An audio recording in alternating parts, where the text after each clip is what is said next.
अस्सलाम वालेकुम व्यूवर्स, क्या हाल चाल है आप सबका। उम्मीद है कि आप सब बिल्कुल खैरियत से होंगे। मैं भी अल्हम्दुलिल्लाह बिल्कुल ठीक हूँ। आज मैं आपके साथ शेयर करूँगी अपनी रमज़ान प्रिपरेशंस की वीडियो। ये सारी प्रिपरेशन मैंने 2 दिन में की है, तो साथ साथ मैंने कुछ वीडियो क्लिप्स भी रिकॉर्ड किए थे जो कि मैं आज की इस वीडियो में आपके साथ शेयर करूँगी। पिछले 2 दिनों से मैं बहुत ज़्यादा बिज़ी थी। पूरे 2 दिन मेरे किचन में गुजरे हैं, लेकिन इस सारी मेहनत का एक तो फ़ायदा हुआ कि अब रमज़ान में मुझे सुकून हो जाएगा। ये सारी प्रिपरेशंस पहले से करके रख लेने से हमें रमज़ान में काफ़ी आसानी हो जाती है, टाइम की काफ़ी ज़्यादा बचत हो जाती है और हमें ज़्यादा टाइम किचन में नहीं गुजारना पड़ता। बहुत ज़्यादा चीज़ें मैं बना के स्टोर नहीं करती हूँ। मैं ज़्यादातर वही चीज़ें बनाती हूँ जो रमज़ान में डेली यूज़ होती हैं, जैसे कि चटनियाँ, जिसमें पुदीने और धनिया की चटनी जो डेली बनाई जाती है और डेली बनाना उसको बहुत मुश्किल लगता है। उसके अलावा इमली की चटनी जो कि एक दफ़ा बना के रख ली जाए तो वो पूरा महीना चल जाती है। मेरे घर में दही बड़े सबको बहुत ज़्यादा पसंद है और जब आपने दही बड़े बनाने हो और ये सारी चटनियाँ पहले से बनी हुई हों तो दही बड़े बनाना आपको बहुत आसान लगता है, वो बहुत ही जल्दी से बन जाते हैं। और अब आ जाते हैं समोसे और रोल्स पर। इनको भी मैं बना के स्टोर लाजमी करती हूँ क्योंकि ये इफ्तारी में डेली खाए जाते हैं, तो इनको मैं बना के लाजमी स्टोर करती होती हूँ। बाकी जो ब्रेड वगैरह के आइटम होते हैं या कटलेट्स वगैरह होते हैं तो उनको मैं फ़्रेश बनाना ही प्रेफर करती हूँ। अच्छा जी, यहाँ पर मैं आपसे फ़र्स्ट डे की, जब मैंने प्रिपरेशन करना स्टार्ट की रमज़ान की, उसके फ़र्स्ट डे की मैं वीडियोस आपके साथ शेयर कर रही हूँ। यहाँ पर मैं आटा गूंद के रख रही हूँ सबसे पहले, क्योंकि रमज़ान की प्रिपरेशन तो साथ साथ चलती रहेगी लेकिन खाना तो हमने डेली बनाना ही है। तो सबसे पहले मैंने सोचा कि आटा गूंद के रख लूँ। चलें जी, आटा गूंद चुका है, इसको मैं अब कंटेनर में निकाल के रख दूंगी। और साथ में सालन में आज बनाऊंगी शलजम गोश्त, जिसके लिए गोश्त मैंने फ्रीज़र से निकाल के रख दिया है। शलजम गोश्त की रेसिपी मैंने अपने चैनल पे ऑलरेडी शेयर की हुई है, लेकिन मेरे ख्याल से वो शोरबे वाला शलजम गोश्त है। आज मैं ड्राई बनाऊँगी, मसाले वाला ड्राई जो शलजम गोश्त होता है वो बनाऊँगी आज मैं। आटा गूंद के मैंने कंटेनर में निकाल के रख दिया है और ट्रे को हम साथ ही वॉश कर लेंगे, वरना बाद में आटा ड्राई हो जाता है तो थोड़ा मुश्किल से साफ़ होता है, तो इसलिए मैं इसको साथ ही वॉश कर लेती होती हूँ।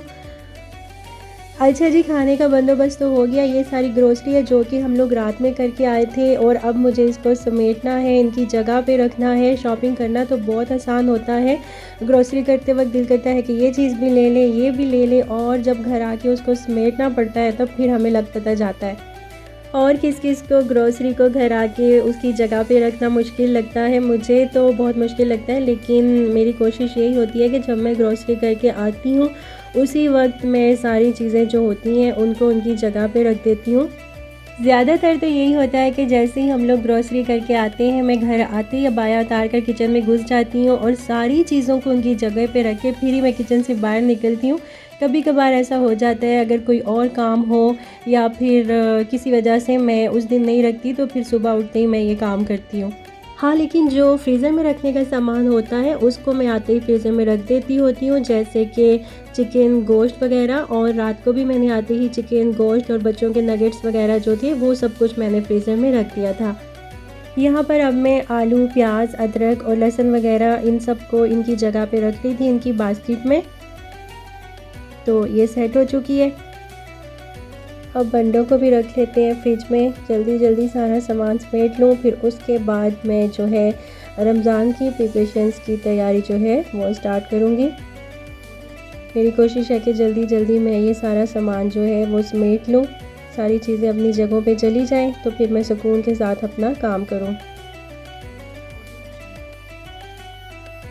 आजकल स्ट्रॉबेरी का सीज़न आया हुआ है और इतनी मज़े की रेड रेड स्ट्रॉबेरीज जो है वो मार्केट में आई हुई हैं, तो ये भी मैं स्टोर करके रखूँगी। इनको मैं अच्छे से वॉश कर लूँगी पहले। ये देखें कितनी मज़े की, कितनी खूबसूरत ये स्ट्रॉबेरीज़ हैं माशाल्लाह। अब हम इनको अच्छे से वॉश करेंगे और उसके बाद इनको ड्राई होने के लिए रख देंगे, और जब ये ड्राई हो जाएंगी तो फिर हम इनको ज़िप लॉक बैग में डाल के फ्रीज़र में फ्रीज़ कर लेंगे। आप भी इनको इस तरीके से स्टोर कर सकते हैं और जब ये सीज़न में नहीं हो तो आप मज़े से निकाल के इनको यूज़ कर सकते हैं। और आप लोग मेरी वीडियोस देखते रहिएगा, इंशाल्लाह आगे मैं आपके साथ बहुत ही ज़बरदस्त से स्ट्रॉबेरी चीज़ केक की रेसिपी भी शेयर करने वाली हूँ। चलिए जी, यहाँ पर अब मैं टमाटर जो हैं इनको फ्रिज में रखूँगी। कभी कभार मैं टमाटरों को धो के रखती हूँ और कभी जब मुझे काम बहुत ज़्यादा होता है तो फिर मैं इनको ऐसे ही रख देती होती हूँ और जब यूज़ करना है तब निकाल के धोती हूँ। तो आज भी मैं इनको ऐसे ही रख रही हूँ। आजकल मार्केट में सब्ज़ियाँ बहुत ही फ्रेश, बहुत ताज़ा मिल रही हैं और इनकी कीमतें जो हैं वो भी काफ़ी मुनासिब हैं। तो ये देखें टमाटर भी माशाल्लाह से कितने फ़्रेश हैं। चले जी, टमाटरों को अब हम रख देते हैं फ्रिज में। मैं ताज़ा मटर भी लेकर आई थी, वो मुझे सब्ज़ी की दुकान पे नज़र आ गए थे। आमतौर पे वो मिलते नहीं हैं, ज़्यादातर पाकिस्तानी जो सब्ज़ी की शॉप्स वगैरह होती हैं वहीं से मिलते हैं, लेकिन वो मुझे लबन में अरबी जो सब्ज़ी की शॉप्स थी वहाँ पर नज़र आए तो मैं तो खुशी से पागल हो गई और मैंने काफ़ी ज़्यादा मटर ले लिए थे और उनको भी मैंने छील के फ्रीज़ कर लिया है। मैंने तो फ़र्स्ट टाइम ही सऊदीया में अरबी सब्ज़ी की शॉप पे मटर देखे थे, क्योंकि यहाँ पर ज़्यादातर फ्रोज़न मटर जो होते हैं वही यूज़ किए जाते हैं। जद्दा में जब थे तो अज़ीज़िया से मिलते थे, वहाँ पर जो पाकिस्तानी सब्ज़ी की शॉप्स होती हैं वहाँ पर पाकिस्तान से मटर और सब्ज़ वाले चने जो होते हैं, उसके अलावा पाकिस्तान की गाजरें, आलू और मुंगरे वगैरह आते हैं। जब उनका सीज़न होता है तो वहाँ पर आते हैं, लेकिन ये मटर तो मैंने फ़र्स्ट टाइम देखे तो इसलिए मुझे बहुत ज़्यादा खुशी हो रही थी। फिर उसके बाद मैं दोबारा भी गई कि मैं एक दफ़ा फिर ले आऊँ, लेकिन फिर दूसरी दफ़ा मुझे वहाँ पर नहीं नज़र आए। फिर मैंने वहाँ पर पूछा भी तो उन्होंने कहा कि नहीं है।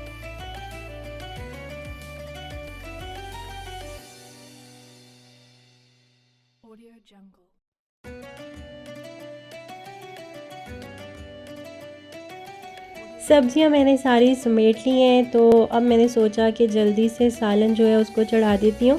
तो यहाँ पर गोश्त मैंने धो के रख लिया था, इसको मैं कुकर में डाल दूँगी। गोश्त में मैंने प्याज काट के डाल दी है, टमाटर, हरी मिर्चें और बाकी के तमाम मसाले ऐड करके मैं इसमें पानी ऐड करूँगी और फिर मैं इसको प्रेशर लगा दूँगी।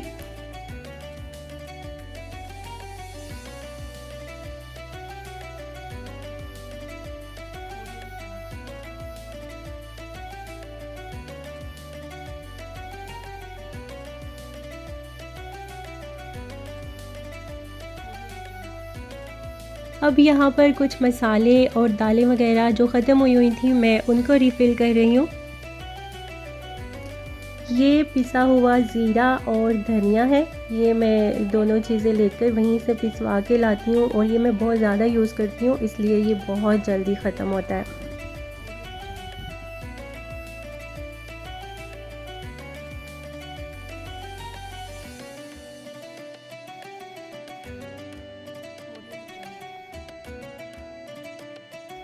सब्जियां समेटने के बाद मैंने सालन चढ़ाया, गोश्त को मैंने प्रेशर लगा दिया है। उतनी देर में ये जो बाकी की ग्रॉसरीज़ थी और जो मसाले और दालें वगैरह रीफ़िल करने वाले थे उनको रीफ़िल कर रही हूँ और जो बाकी की ग्रॉसरीज़ थी उनको उनकी जगह पे रखी हूँ।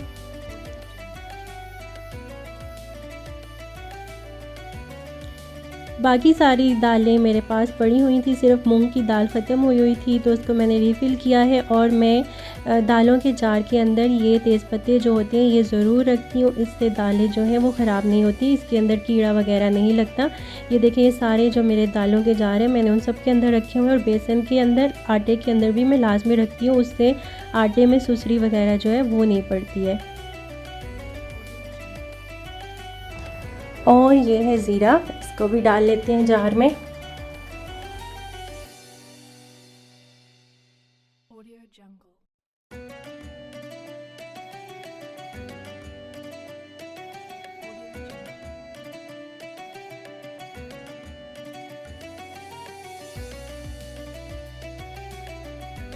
ये है ओरिगैनो, ये पिज़्ज़ा और पास्ता वगैरह में यूज़ करती हूँ मैं, इसको भी रख देते हैं इसकी जगह पे।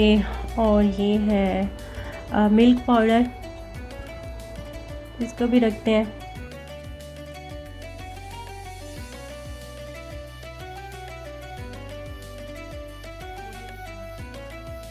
और ये है लेमन एसेंस, इसको भी मैं रख देती हूँ। बाकी के जहाँ पे मैं सारे अपने एसेंस वगैरह रखती हूँ, इस स्ट्रॉ में ज़्यादातर मेरा सारा बेकिंग का सामान ही पड़ा होता है।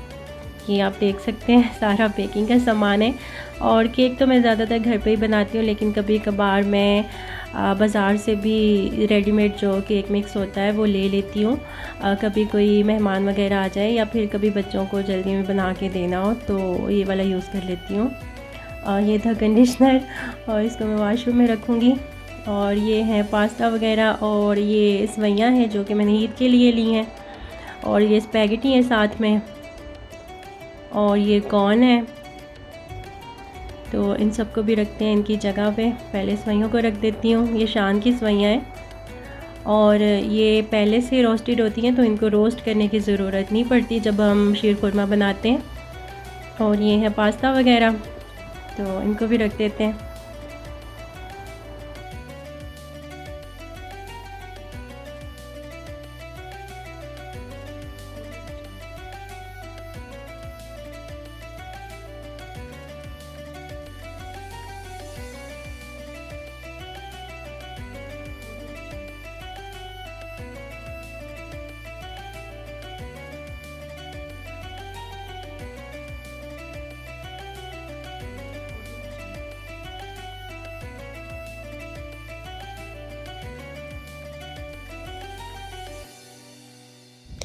अच्छा जी, सारी ग्रॉसरीज़ जो हैं वो मैंने समेट ली हैं और यहाँ पर अब मैं शलजम जो है इनको छील के काट लूँगी। और पीछे मैंने बादाम भिगो के रखे हुए हैं और साथ ही आलू बुखारे पड़े हुए हैं। ये देख के आप समझ के होंगे कि इससे मैं क्या बनाऊँगी। तो इससे मैं बनाऊँगी आलू बुखारे की चटनी। उसकी रेसिपी मैंने ऑलरेडी आपके साथ शेयर कर दी है, वीडियोज़ की अपलोड कर दी है मैंने अपने चैनल पे। आप चाहें तो उसको भी जाके चेक कर सकते हैं। यहाँ पर मैं शलजमों को बारीक काटती हूँ। जब मैं शोरबे वाले शलजम गोश्त बनाती हूँ तो उसमें मैं शलजम जो है वो बड़े बड़े काट के डालती हूँ। जैसे आलू गोश्त में आलू जो है वो बड़े बड़े काट के डालते हैं ना, वैसे ही मैं शलजम को बड़े बड़े काट के डालती हूँ शोरबे वाले में। यहाँ पर स्ट्रॉबेरी ड्राई हो गए थे तो मैंने इनको फ्रीज़ कर लिया था। ये थोड़े से मैंने बच्चों के लिए रखे थे। आयशा ज़्यादा शौक़ से खाती है, उमर तो नहीं खाता, तो आयशा के लिए रखे थे। तो ये उसने भी कुछ नहीं खाए थे, तो उनको भी वापस मैंने जो फ्रीज़ करके रखे थे उसी के अंदर मैंने उनको भी डाल दिया है। तो ये देखें,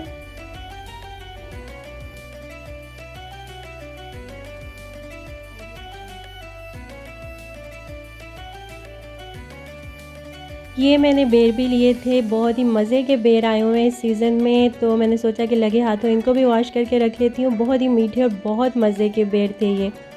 और ये है चेरी टमाटोज़, इनको भी मैं वॉश करके इनको ड्राई करूँगी और फिर किसी कंटेनर में डाल कर मैं इनको स्टोर कर लूँगी।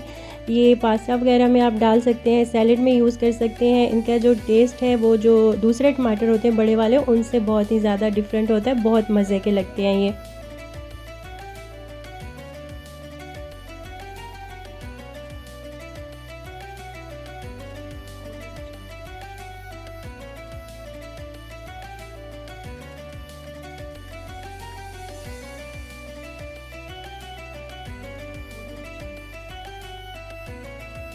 अच्छा जी, यहाँ पे गोश्त गल चुका था तो मैंने इसके अंदर जो शलजम काट के रखे थे वो ऐड कर दिए हैं। पानी ड्राई हो चुका था तो अब मैं इसके अंदर ऑयल ऐड कर रही हूँ और फिर मैं इनको अच्छी तरह से भून लूँगी। मसाले मैंने इसके अंदर ऐड कर दिए हैं जो करने थे। और यहाँ पे सालन हमारा रेडी हो चुका था तो इसके ऊपर मैंने बारीक हरा धनिया काट के डाल दिया था। तो सालन हमारा तैयार हो चुका था शलजम गोश्त का। और यहाँ पे शाम भी हो चुकी थी और मेरे हस्बैंड भी काम से आ चुके थे, तो मैंने सोचा जल्दी जल्दी रोटी बनाऊँ और इनको खाना दूँ और उसके बाद फिर मैं अपना बाकी का जो काम है वो करूँगी। यहाँ पे मैं जल्दी जल्दी से बस रोटियाँ बना रही थी। मेरी कोशिश थी कि जल्दी से ये खाना खा के फ्री हो जाए और उसके बाद मैं किचन में आऊँ और अपने बाकी के जो काम है उनको जल्दी से निपटाऊँ। खैर, यहाँ पे हमारा खाना जो है वो रेडी हो चुका था। मैंने जल्दी से खाना लगाया और खाना खा के फ्री होने के बाद मैं दोबारा से किचन में आ गई थी। दोबारा से किचन में आने के बाद मैंने जल्दी जल्दी काम करना स्टार्ट किया। पहले मैंने फ्रीज़र को थोड़ा सा खाली किया, उसके अंदर स्पेस बनाई, क्योंकि मैं सोच रही थी कि जो चीज़ें मैंने प्रिपेयर करनी है उनको मैंने स्टोर कहाँ पे करना है, तो इसलिए मैंने फ्रीज़र को पहले खाली किया। काफ़ी ज़्यादा बटर पड़ा हुआ था फ्रीज़र में, तो उसमें से जितना मुझे बटर चाहिए था वो मैंने रख लिया और बाकी का मैंने सोचा कि देसी घी बना लेती हूँ। तो इसको मैंने पॉट के अंदर रख के चढ़ा दिया चूल्हे पे कि इसका देसी घी तैयार करती हूँ। और ये बादाम जो मैंने भिगो के रखे हुए थे आलू बुखारे की चटनी बनाने के लिए, तो इनको मैंने छील के रख दिया है। बटर जो है वो अक्सर मैं ब्राउनीज़ वगैरह में या बच्चों के लिए केक वगैरह बनाती हूँ तो उसके अंदर यूज़ करती हूँ, तो इसलिए मेरे पास पड़ा ही होता है। लेकिन अभी मुझे फ्रिज में स्पेस चाहिए थी, तो इसलिए मैंने सोचा कि उसका देसी घी तैयार कर लेती हूँ। और यहाँ पे चेरी टमाटो जो थे वो भी ड्राई हो चुके थे, तो इनको भी मैंने कंटेनर में डाल के फ्रिज में रख दिया। और अब यहाँ पे बारी आ गई है हरी मिर्चों की, तो इनको मैं इस तरह से स्टोर करती हूँ कि इनकी जो डंडियाँ होती हैं उनको मैं उतार देती हूँ। उसके बाद मैं इनको अच्छे से वॉश कर लेती हूँ और जब ये ड्राई हो जाती हैं तो इनको भी मैं कंटेनर में डाल के रख देती हूँ। ये बारीक वाली हरी मिर्चें हैं, ये बांग्लादेशी हरी मिर्चें हैं, ये बांग्लादेश से आती हैं और ये बहुत ही ज़्यादा तेज़ होती हैं, बहुत स्पाइसी होती हैं। और ये जो मोटी वाली ये यहाँ की लोकल हरी मिर्चें हैं, ये इतनी ज़्यादा तेज़ नहीं होती हैं। तो इनकी भी मैं डंडियाँ उतार लूँगी और उसके बाद मैं इनको अच्छे से वॉश करके ड्राई होने के लिए रख दूँगी। और साथ ही यहाँ पर मैं आलू बुखारे की चटनी जो है वो तैयार करने लगी हूँ। उसके लिए मैंने पानी को बॉईल होने के लिए रख दिया है और ये हैं आलू बुखारे जो कि मैं इस पानी में ऐड करूँगी जब इसमें बॉयल आ जाएगा। आलू बुखारे की चटनी की रेसिपी मैं ऑलरेडी अपने चैनल पे शेयर कर चुकी हूँ और इमली की चटनी की रेसिपी भी शेयर कर चुकी हूँ। आप चाहें तो उनको भी जाके चेक कर सकते हैं। इमली की चटनी के क्लिप शायद मैंने इस वीडियो में ऐड नहीं किए, वैसे ही वीडियो बहुत लंबी हो चुकी है, लेकिन उसकी रेसिपी मैं ऑलरेडी शेयर कर चुकी हूँ। आप जाके मेरे चैनल पर चेक कर सकते हैं। तो यहाँ पर आलू बुखारे की जो चटनी है वो भी रेडी हो चुकी है, तो इसको अब मैं ठंडा होने के लिए रखूँगी। और ये है यहाँ पे पालक जो कि मैंने धो के काट के ड्राई होने के लिए रखी हुई थी और यहाँ पे ये अच्छी तरह से खुश्क हो चुकी है। अब मैं इसको ज़िप-लॉक बैग में डाल के तो इसको फ्रीज़र में स्टोर कर दूँगी। इससे रमज़ान में हमें बहुत ही ज़्यादा आसानी हो जाएगी। इसको मैं पकौड़ों में यूज़ करूँगी और पकौड़ा मिक्स भी मैं तैयार करके रखूँगी, जिससे कि हमें पकौड़े बनाना हमारे लिए बहुत ही ईजी हो जाएगा। बस प्याज वगैरह काटनी होगी और ये पालक तो ऑलरेडी हमने काट के रख ली है, इसको निकाल के डालेंगे और पकौड़ा मिक्स डालेंगे और फटाफट हमारे जो पकौड़े हैं वो रेडी हो जाएंगे। कोई मसाला वगैरह उसमें हमें डालने की ज़रूरत नहीं होगी। तो यहाँ पे मिर्चें भी खुश्क हो चुकी हैं, इनको भी मैं कंटेनर में डालूँगी। ये बांग्लादेशी जो हरी मिर्चें हैं इनको मैंने अलग कंटेनर में डाला है और जो दूसरी मोटी वाली यहाँ की लोकल मिर्चें थी उनको मैं अलग से एक दूसरे कंटेनर में डालूँगी और इनको मैं फ्रिज में स्टोर कर दूँगी। इस तरह स्टोर करने से हमारी जो हरी मिर्चें हैं वो लंबे अरसे तक फ्रेश रहेंगी। इनकी डंडियाँ जो है वो हमने निकाल दी थी, क्योंकि डंडियाँ जो है वो जल्दी सड़ने लग जाती हैं, जल्दी गल जाती हैं, जिसकी वजह से हमारी जो मिर्चें होती हैं वो भी जल्दी ख़राब हो जाती हैं। तो आप भी इनको इसी तरीके से स्टोर करिएगा तो आपकी जो हरी मिर्चें हैं वो जल्दी ख़राब नहीं होंगी। तो यहाँ पर अब बारी आ जाती है हरे धनिए और पुदीने की चटनी बनाने की, जिसके बगैर हमारी इफ्तारी जो है वो अधूरी होती है, नामुकम्मल होती है। तो ये तो लाजमी होती है। तो अब हम इसको बना लेते हैं, जिसके लिए मैंने पुदीने के पत्ते तोड़ लिए हैं और यहाँ पर मैं धनिया को बारीक बारीक काट रही हूँ। धनिया और पुदीना मैंने काट लिया, इसके अंदर मैंने लहसुन छील के ऐड किया है और साथ ही हरी मिर्चें ऐड की हैं और अब मैं इसको पीस लूँगी। पीसने के लिए मैंने इसके अंदर पानी का इस्तेमाल ज़्यादा नहीं किया है, मैंने इसके अंदर लेमन जूस डाला है। लेमन जूस डालने से इस चटनी का जो कलर है वो ग्रीन ही रहेगा, काला नहीं पड़ेगा। पिछली दफ़ा मैंने इस चटनी को बनाकर जार में ही स्टोर किया था। मेरी कोशिश होती है कि मैं उतनी ही बनाऊं जो एक हफ़्ता तक चल जाए, उसके बाद मैं दोबारा से फ़्रेश बना लूं। लेकिन इस दफ़ा मैं क्यूब्स की शक्ल में इसको फ्रीज़ करूंगी जमा के, तो देखते हैं ये कितना अर्सा चलती है। खैर ये थोड़ी सी बच गई थी तो इसको मैंने एक छोटे से जार में डाल दिया। ये पहले रोज़े के दिन काम आ जाएगी। और यहाँ पे हमारा देसी घी जो है वो तैयार हो चुका था और इसको मैंने ठंडा भी कर लिया है और अब इसको भी मैं एक शीशे के जार के अंदर डाल के स्टोर कर लूँगी।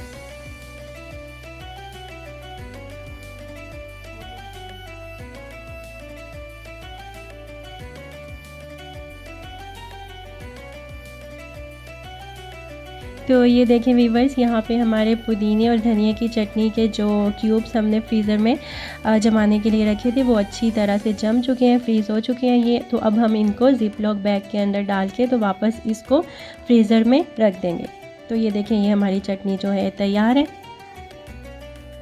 और साथ ही यहाँ पे हमारे आलू बुखारे और खुबानी की चटनी भी आप इसको कह सकते हैं, आलू बुखारे और खुबानी की, क्योंकि इसके अंदर मैंने खुबानियाँ भी ऐड की हैं। वो इस चटनी के अंदर बहुत मज़े की लगती है। आप भी इस तरह से इसको बनाइए तो बहुत मज़ा आएगा आपको। खैर, ये अब दूसरे दिन की वीडियो क्लिप्स है जो मैं आपके साथ शेयर कर रही हूँ। आज मैं बना रही थी शामी कबाब, और शामी कबाबों की रेसिपी मैंने कई दफ़ा अपने चैनल पे शेयर की हुई है, आप जाके चेक कर सकते हैं। और ये लहसुन मैंने रात को ही भिगोया था और सुबह उठते ही सबसे पहले मैंने इसको छीला था। और अब मैं इसका पेस्ट तैयार करूँगी चॉपर में डाल के, और इसके अंदर मैं ऑलिव ऑयल ऐड करूँगी, पानी ऐड नहीं करूँगी। ये मैं सिर्फ लहसुन का पेस्ट बना रही हूँ, अदरक का मेरे पास ऑलरेडी बना हुआ पड़ा हुआ है, जब वो ख़त्म हो जाएगा तो फिर मैं बनाऊँगी। तो अभी मैं सिर्फ लहसुन का पेस्ट बना रही हूँ। अब मैं इसके अंदर ऐड कर रही हूँ ऑलिव ऑयल, बंद करेंगे और इसको अच्छी तरह से हम ग्राइंड कर लेंगे।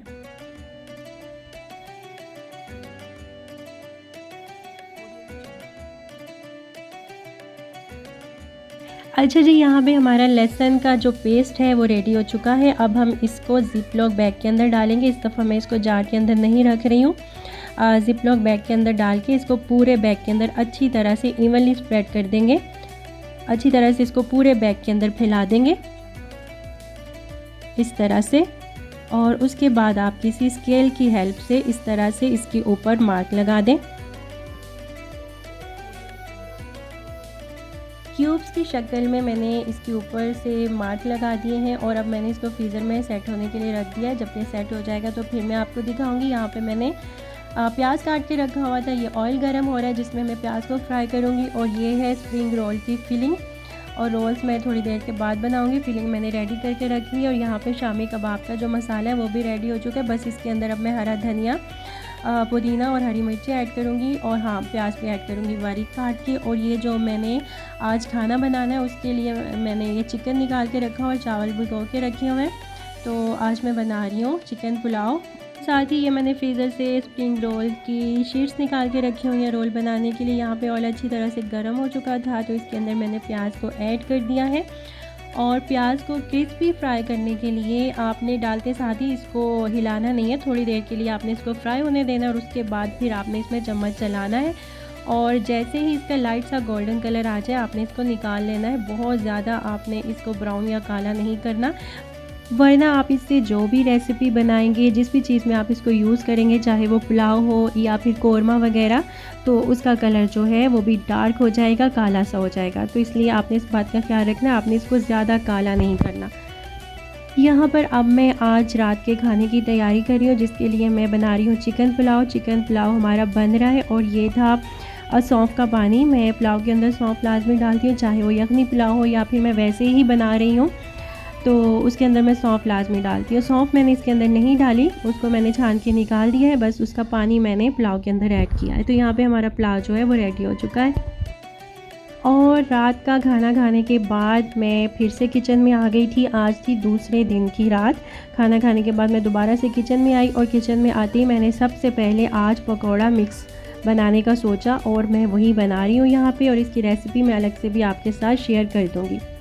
तो यहाँ पर बेसन के अंदर मैं मसाले वगैरह ऐड कर रही हूँ, और फिर इसको हम अच्छी तरह से मिक्स करेंगे, और इसको फिर हम किसी कंटेनर या जार के अंदर डाल के तो इसको हम खुश्क जगह पे स्टोर करेंगे, जहाँ पर इसके अंदर कोई नमी वगैरह ना आए। और इसको आप एक ही दफ़ा बहुत ज़्यादा क्वांटिटी में ना बना के रखें। पहले आप 1-1.5 किलो का बना के रखें, और जब ये आपका फ़िनिश हो जाए तो फिर आप इसको दोबारा से बना लें। तो मैंने भी ये 1 किलो बेसन के साथ ही बनाया है। जब ये ख़त्म हो जाएगा तो फिर मैं इसको दोबारा से बना लूँगी, और मेरे ख़्याल से तो ये 15 दिन चल जाएगा आराम से, क्योंकि हम 2 ही लोग हैं घर में जो पकोड़े खाते हैं। बच्चे तो इतने शौक़ से नहीं खाते, तो ये आराम से 15 दिन तक चल जाएगा, और फिर उसके बाद दोबारा से बनाएंगे। और वैसे भी मैं बेसन कम इस्तेमाल करती हूँ, मैं सब्जियाँ वगैरह उसके अंदर ज़्यादा ऐड करती हूँ, बेसन में कम ही डालती हूँ। और यहाँ पे हमारे शामी कबाब भी मैंने बना लिए हैं, और रोल भी बना लिए हैं। अब मैं रोल्स को कंटेनर के अंदर डाल रही हूँ।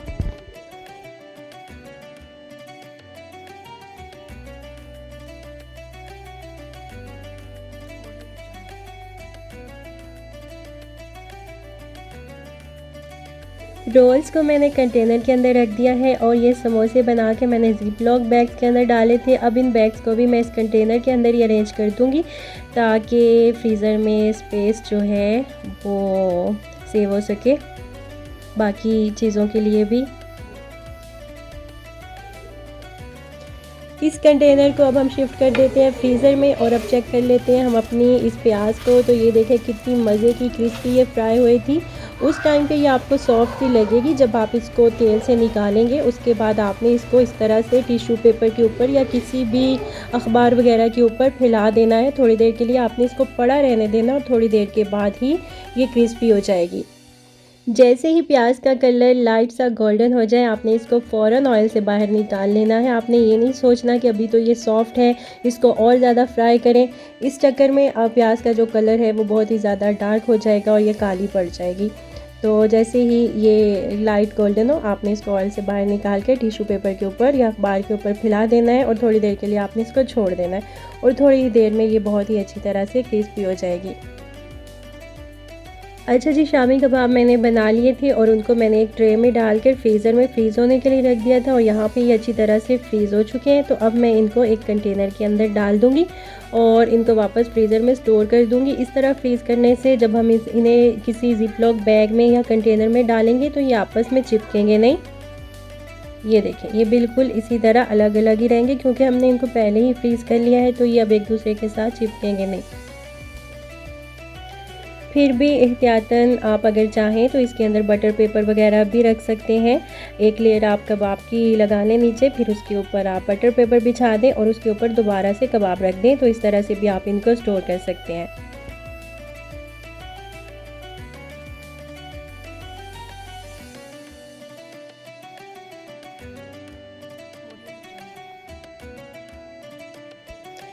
अच्छा जी, यहाँ पे मेरी सारी चीज़ें जो हैं वो रेडी हो चुकी हैं। जो भी मैंने सोचा था बनाने का वो सारी चीज़ें मैंने बना ली हैं और एंड पे सिर्फ ये एक काम बचा है, वो है लेमन जूस निकाल के रखना।